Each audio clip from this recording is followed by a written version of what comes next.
له له الملك وله الحمد يحيي ويميت بيده الخير وهو على كل شيء قدير. أشهد أن لا إله إلا الله وأشهد أن محمدا عبد الله ورسوله. اللهم صل وسلم وبارك على سيدنا محمد وعلى آله وصحبه أجمعين ومن تبعه بإحسان إلى يوم الدين. بسم الله الرحمن الرحيم. يا أيها الناس اتقوا ربكم الذي خلقكم من نفس واحدة وخلق منها زوجها وبث منهما رجالا كثيرا ونساء واتقوا الله الذي تساءلون به والأرحام إن الله كان عليكم رقيبا. يا أيها الذين آمنوا اتقوا الله حق تقاته ولا تموتن إلا وأنتم مسلمون. يا أيها الذين آمنوا اتقوا الله وقولوا قولا سديدا يصلح لكم أعمالكم ويغفر لكم ذنوبكم ومن يطع الله ورسوله فقد فاز فوزا عظيما.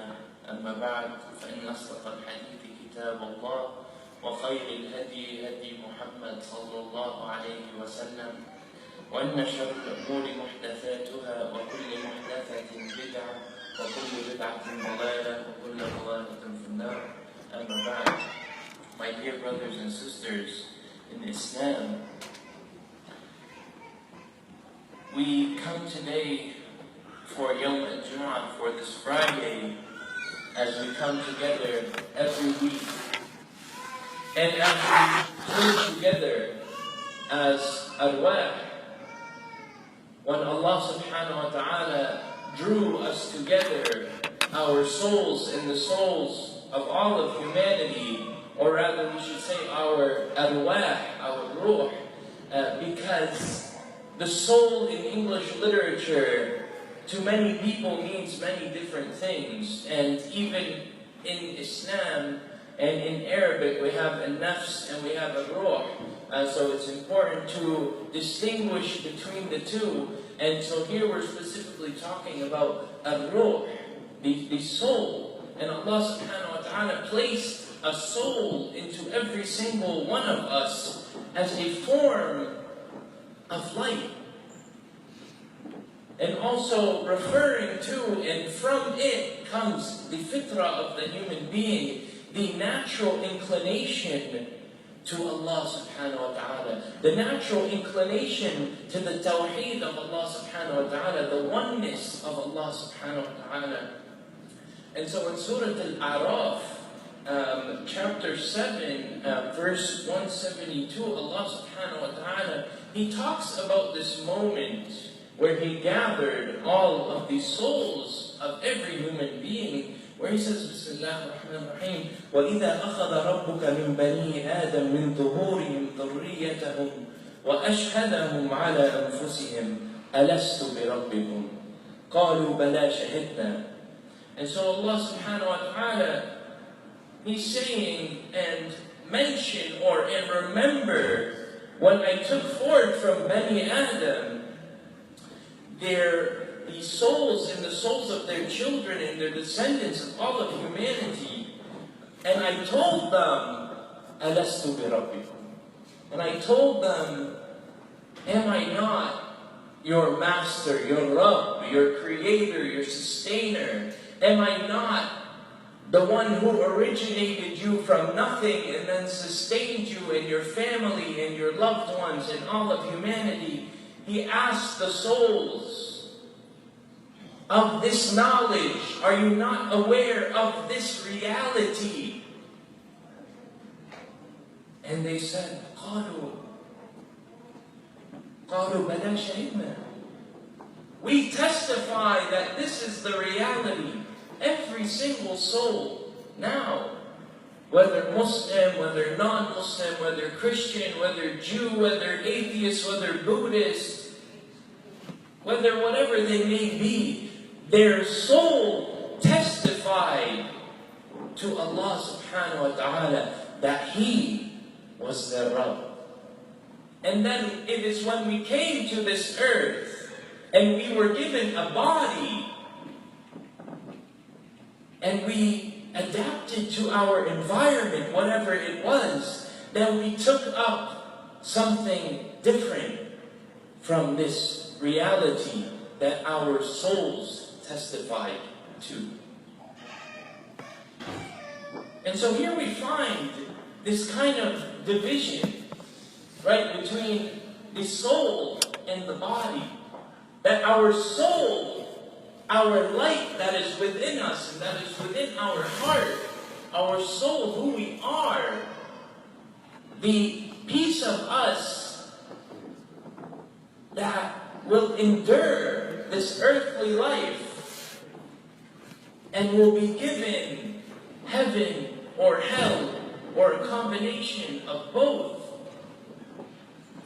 This soul then meets this earth and meets your body, which is your nafs, right? The ruh that meets the nafs. And the nafs is the one with the desires. The nafs is the one with the appetite, the symbolic body, which has carnal desires. All of them that you know and that we deal with on a daily basis. And so this kind of division here is played out for us. So when we look into it, what we find, and Allah subhanahu wa ta'ala, He explains for us, for instance, وَكَذَلِكَ نُفَصِّلُ الْآيَاتِ وَلَعَلَّهُمْ يَرْجِعُونَ. Right? We explain these realities in detail so that you can come back, so that you can come closer. Allah subhanahu wa ta'ala makes these realities for us. But what at hand, or the present issue at hand is that how does this light that knows Allah subhanahu wa ta'ala, where and at what point is it surrounded by darkness? And it's surrounded by dhulumat, right? It's surrounded by darkness, that it forgets this reality. That it can be completely blinded to this reality, as if the light is not there. And Allah subhanahu wa ta'ala, He talks about this. He talks about this reality. And He says about people who have forgotten this reality. He says, Bismillahirrahmanirrahim, He says, وَلَوْ شِئْنَا لَرَفَعْنَاهُ بِهِ وَلَكِنْ إِنَّهُ أَخْلَدَ إِلَى الْأَرْضِ وَاتَّبَعَ هَوَاءَهُ فَمَثَلُهُ كَمَثَلِ الْكَلْبِ إِنْ تَحْمِلْ عَلَيْهِ يَلْحَظْ أَوْ تَتْرُكْهُ يَلْحَظْ. And so here we see Allah subhanahu wa ta'ala is talking about a person who was given the knowledge of this reality of life, that Allah subhanahu wa ta'ala is our Rabb. He's given the verses, He's given the knowledge, He understands the reality, he or she. But in this instance, it's a particular person which narrators and scholars of hadith have disputed over. But so what's being told to us here is that he was given knowledge, and that if we had willed, وَلَوْ شِئْنَا لَرَفَعْنَاهُ بِهِ, when he's saying in it, as if he could have, from that knowledge, been elevated by the knowledge. But what happened to him? أَخْلَدَ إِلَى الْأَرْضِ. Right? He clinged onto the earth. He clinged onto the desires, to the consumption of this world. This, almost as the word says, أَخْلَدَ. It's like he wished as if he could have it forever. And so what happened to him? What happened to him? وَاتَّبَعَ هَوَاهُ فَمَثَلُهُ كَمَثَلِ الْكَلْبِ. إن تحمل عليه يلحظ أو تتركه يلحظ. And so we're imagining a dog. Allah subhanahu wa ta'ala said, this is the method of this person. This is what this person is like. This is a metaphor or an analogy of what this person is like. And he's saying it's like a dog who has its tongue out. Imagine a dog drooling, has its tongue out. And no matter what happens, he still has his tongue out. So let's imagine, right? Let's imagine a dog. And there's a street of oncoming cars. And they're standing, or the dog is by the side of the street, his tongue is out. And whether a car passes by him or not, the dog never changes. He's still the same.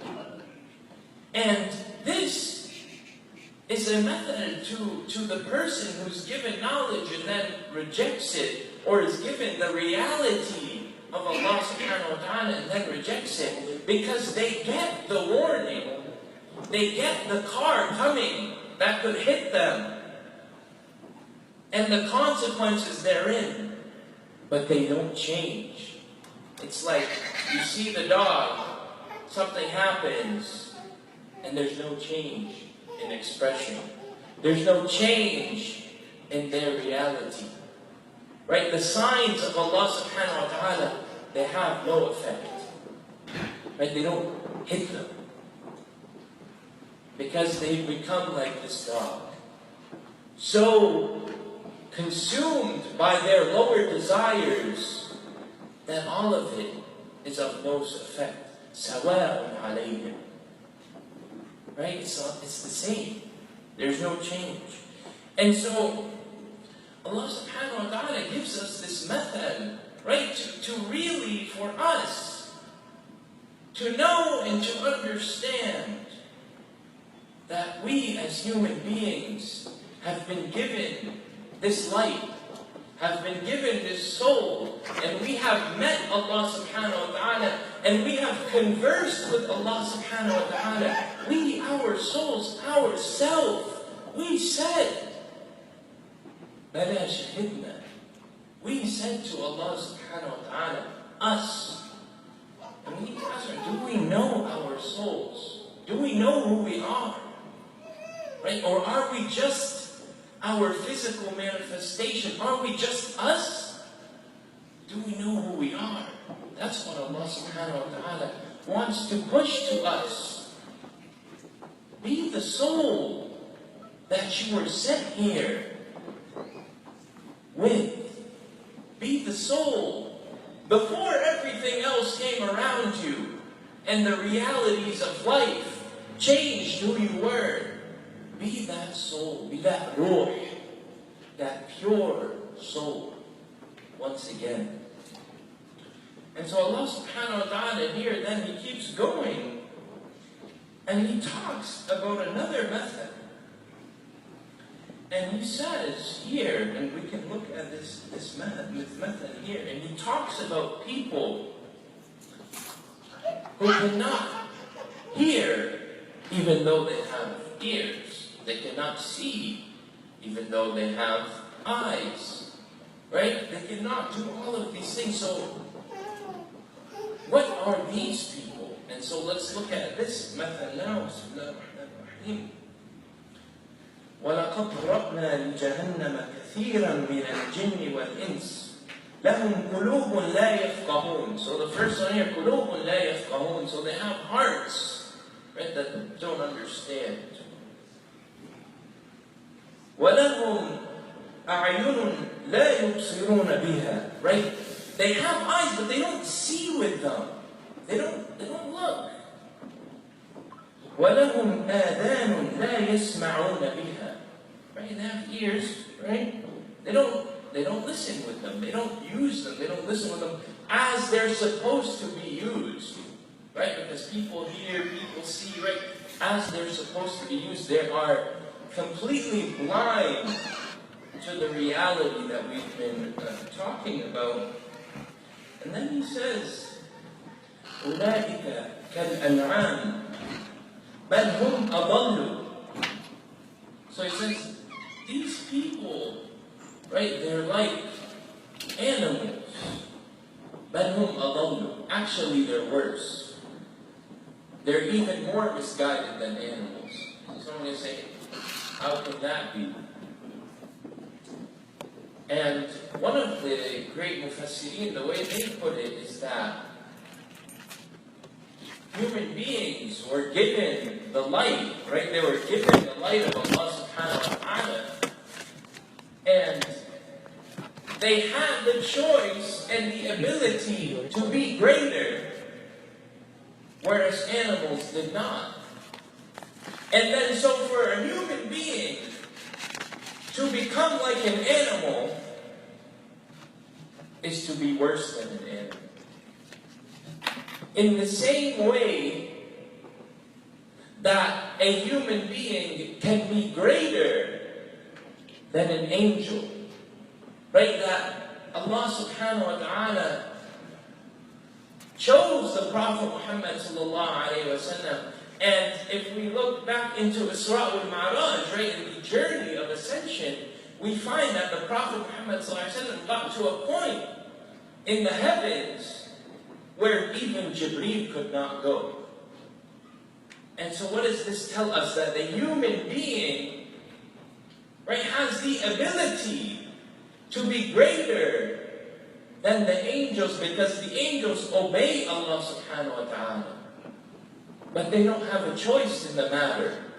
And animals have desires and fulfill them, but they do not have a choice in the matter. And so if the human being obeys Allah subhanahu wa ta'ala to the extent or at times like an angel, they are greater.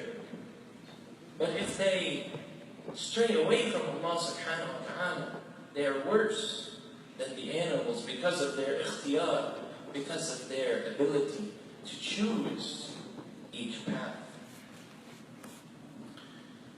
And so when we look at this hijrah of the human being, right, coming from where we started, right, as souls together and then put into our body and then given this choice, and we reflect upon our existence, right, as human beings, as worshippers of Allah subhanahu wa ta'ala, this is the lens that we interpret our lives. And this interpretation, or this insight, is what carries us as human beings on the hijrah towards Allah subhanahu wa ta'ala. Right? Because the hijrah, right, when we talk about hijrah, we're talking about a migration towards Allah subhanahu wa ta'ala, right? That our soul is moving and returning to Allah subhanahu wa ta'ala through this life, right? From dust to dust. Right? That Allah created us from dust, and then we will return to it. This is the migration, this is the hijrah of the human being. But the hijrah of the Muslim, right, the muhajir in Islam, according to the Sunnah, right, is the transformation of the human being. Right, from being like an animal, right, to being obedient to Allah subhanahu wa ta'ala, to being like the Prophet Muhammad sallallahu alayhi wa sallam.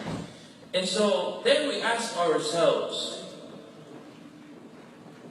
our soul on this hijrah requires transformation, right? From a child to a teenager, from sins or shortcomings that we may have, right? We require transformation to get to where we need to get to. And Allah subhanahu wa ta'ala tells us through the Prophet Muhammad sallallahu alayhi wa sallam, and Mus'ab ibn Sa'id, this hadith is narrated by him on the narration of his father, who asked the Prophet Muhammad sallallahu alayhi wa sallam, and he asked him, and this is recorded in the Tirmidhi, that he asked the Prophet Muhammad ﷺ, who are the people that are most severely tested by Allah subhanahu wa ta'ala? Who are the people that have the hardest ibtila? Who has the most ibtila? Who has the most trials and tests from Allah subhanahu wa ta'ala? And the Prophet Muhammad ﷺ responded, he said, Al-Anbiya. The messengers, the prophets. The prophets of Allah subhanahu wa ta'ala, they are the ones who are most tested. They have the most ibtila. And then, the Prophet Muhammad ﷺ said, and then the next best, as in the next best in deen, in religion, and then the next best. And so, the Prophet Muhammad ﷺ, and then he keeps going, and he says, so if a human being, if a man is strong in their religion, then they will get more tests. And if they are weak, then it will be according to their level, right? According to their religion. And then he concludes with, and Allah subhanahu wa ta'ala will keep testing His servant until he walks upon the earth with no sins. And so, this is the issue with the hijrah of the human being, is that he's on a path towards Allah subhanahu wa ta'ala. But then, we misinterpret signs from Allah subhanahu wa ta'ala. And we look at this earth, right, and we say, right, if things are going good, right, if things are going good, we have good things, we have money, we have wealth, we have family, we have happiness, we have all these things. Right? فَيَقُولُ رَبِّ أَكْرَمًا. Right? Allah subhanahu wa ta'ala, He's so good. He's so amazing. He's so good to us, mashallah. And then, the other side of it is that if He withholds from us, right? If He withholds or constricts our rizq or the things that we want, فَيَقُولُ رَبِّ أَهَانًا. Right? That Allah subhanahu wa ta'ala, right? He doesn't like me, or He hates me, or what am I doing wrong, or this or that. And so, this whole understanding is a misinterpretation of the signs of Allah subhanahu wa ta'ala as we move through our migration towards Him. Because He said, if you are firm in your religion, you get more tests. But that's the other point that needs to be made, is that Allah subhanahu wa ta'ala tests us bishar wal khayr. He tests us in evil and in good. So then how do you interpret that? And so this is what's important for us as human beings, and as people moving towards Allah subhanahu wa ta'ala. We need to understand that us, as human beings, should not try to interpret our love for Allah subhanahu wa ta'ala, or His love for us, by the realities of life. Because the realities of life are there to transform you. They're there to change you, to bring you closer to Him. Always. They're always there so that you can get closer to Him. And we may not understand it, but we should know that Allah subhanahu wa ta'ala understands who we are and what we need.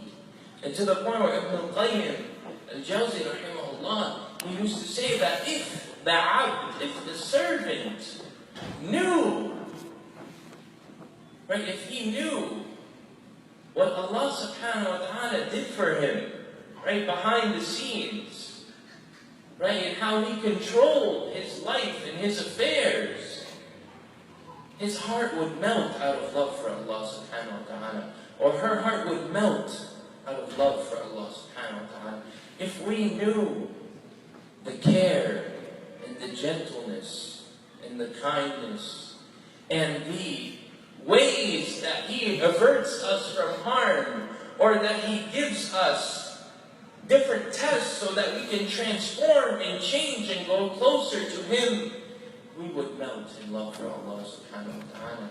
I ask that Allah subhanahu wa ta'ala remind us and give us the knowledge and the ability to understand ourselves, to understand this ruh, our soul that is within us, and that nothing will benefit us except closeness to Him. Nothing will benefit us except holding on firmly to His book, the Quran. And that any step or any move that we make in life, we need to filter it through Allah subhanahu wa ta'ala and through His Messenger. And that is the ultimate sign of success on this journey. أقول قولي هذا وأستغفر.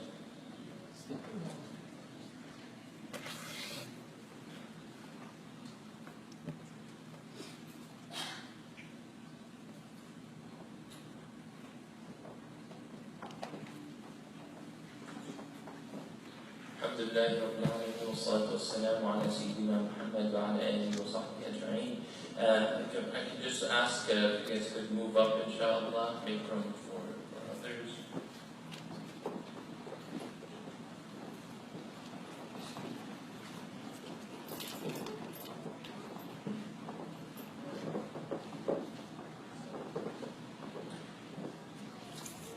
And so I just wanted to make a couple more points before I concluded.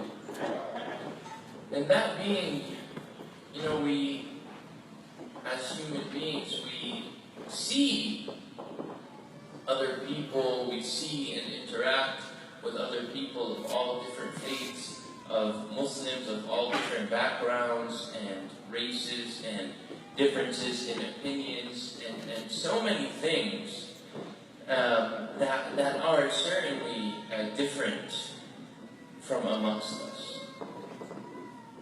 But we all testify to Allah subhanahu wa ta'ala, right? We all said, بَلَا شَهِدْنَا. We believe, we testify that Allah subhanahu wa ta'ala is our Rabb, right? And what happens to us over time is it's so easy to be consumed. And that even when it comes to the small aspects of our religion, we reject to do them. And we say to ourselves, it's okay, or, for instance, we'll look at Shaitan, and he refused to bow down, right, to Adam and to Allah subhanahu wa ta'ala. And so that is a stated arrogance. Like, we have his example, but we have so many things that we do, and we just ignore them. Like, we understand that we need to do them, but we just ignore them, and then we put them behind us. And so we need to understand that this reality is very much a reality for all of us. And we have to look deep within our lives and see, where am I living my life that Allah subhanahu wa ta'ala did not tell me to live like this? And we see this all the time, and in different matters. But I know one specific matter was brought up to me the other day where a man simply refused to let his wife and his children, who are his daughters, to work. And he absolutely was uncompromising about this issue. And I'm not going to criticize him particularly on the fact that he did that. But what I will criticize is when you try to do it, saying this is an Islamic thing. Right? When you say this is Islam, without any evidence. If you're going to do something, bring your evidence. Say this is my ayah, this is my hadith, this is my understanding. Bring your evidence and be sincere and act upon it. But when you're just going to do stuff, and you're going to say this is right and this is wrong and this is this, but you don't have any substance, that's what I have a problem with. Right? That we do not actually grasp Islam on an intellectual level, even though we're all average people. That's fine. We don't need to be mashayikh. Right? But we need to be responsible. We need to understand that Allah subhanahu wa ta'ala gave us a book. And He gave us a prophet. And that if we do not act according to it, then what makes us better than everyone else? So that is a point that we need to make, is that we testified. Now we need to live it. Don't ignore the realities that are inside your soul. Bring them out so you can see them and so you can correct them, so you can transform, so that you can grow close to Allah subhanahu wa ta'ala, so you can be successful in this life and in the next. You and your family and your loved ones and your communities, that we can strive and we can thrive no matter where we are in this world and on this earth. And with that, I ask Allah subhanahu wa ta'ala to increase us in knowledge, guidance, and wisdom, and allow us to make decisions according to the Quran and the Sunnah. Alhamdulillah Rabbil Alameen, wa salatu wa salam ala Sayyidina Muhammad wa ala alihi wa sahbihi ajma'in. اللهم آتنا في الدنيا حسنة وفي الآخرة حسنة وقنا عذاب النار. اللهم تقبل منا أعمالنا الصالحة. اللهم تقبل منا ركوعنا وسجودنا وصيامنا وقنوتنا يا أرحم الراحمين. Ya Allah, we ask you for the best of this life and the best of the next, and to protect us from the hellfire. We ask you that you reward us for our prayers and for our dua and for our good actions and for our good deeds and for our reading of the Quran and our understanding of it, for our seeking of knowledge, for our coming to the masjid, seeking your praise and your remembrance and your pleasure. Ya Allah, allow us to work hard and instill the fruits of our fitrah in our daily life. Ya Allah, allow us to recognize the faults of our soul and recognize the diseases of our hearts, that we can change, that we can grow, that we can gain strength. Ya Arham Ar-Rahimeen, O you who are most merciful and most compassionate to your servants, shower your divine mercy and benevolence upon us. Keep us safe and away from harm. Increase us in knowledge and guidance and wisdom, that we may navigate through the affairs of this life. Allahumma salli ala Sayyidina Muhammad wa ala alihi wa sahbihi ajma'in. Subhana rabbika rabbil izzati amma yasifun. Wa salamun ala al-mursaleen. Alhamdulillahi rabbil alameen.